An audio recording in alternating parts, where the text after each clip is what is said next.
Hopes and prayers are running high in Bushagara camp.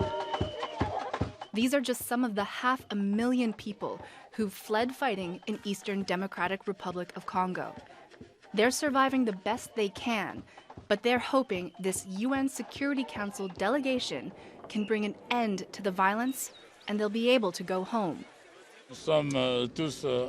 We are all listening, hoping that clear instructions, clear messages will be sent to Rwanda and to the M23 so that, on March 31st at the latest, our territory can be liberated and that these thousands of disaster-stricken people can begin to return to their places of origin progressively.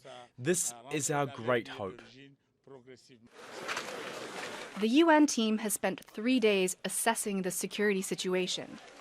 M23 rebels have been taking villages and towns and getting closer to the provincial capital, Goma. They're accused of massacring dozens of civilians. They carry Rwandan army equipment and are widely understood to be backed by Rwanda. Kigali denies the allegations. But on Sunday, the French ambassador to the UN said there was no denying the connection. It is clear that Rwanda supports the M23. It is also clearly established that there are incursions by the regular Rwandan army in North Kivu and that this too is unacceptable. So this is one of the subjects that must be discussed and it must stop. East African regional leaders have given the rebels until the end of March to withdraw from their positions. A ceasefire between M23 and the Congolese government was supposed to take effect last week, but collapsed within hours.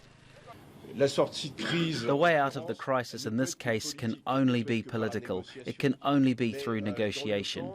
But in an emergency, security must be improved, action must be taken, coercion must be used when necessary, particularly against groups, against the M23 and against others. M23 is just one of dozens of rebel groups operating in the region. More than 50 people have been killed in 3 separate attacks in recent days. Local officials say the gunmen were with the Allied Democratic Forces, an armed group with origins in Uganda that's pledged allegiance to ISIL. Each attack sends more people from their homes, carrying what they can into overcrowded camps. And each time, the pressure mounts on the UN to put an end to the violence. And while this visit may have raised the hopes of some, achieving peace in eastern DRC continues to be a monumental task. Alexandra Byers, Al Jazeera.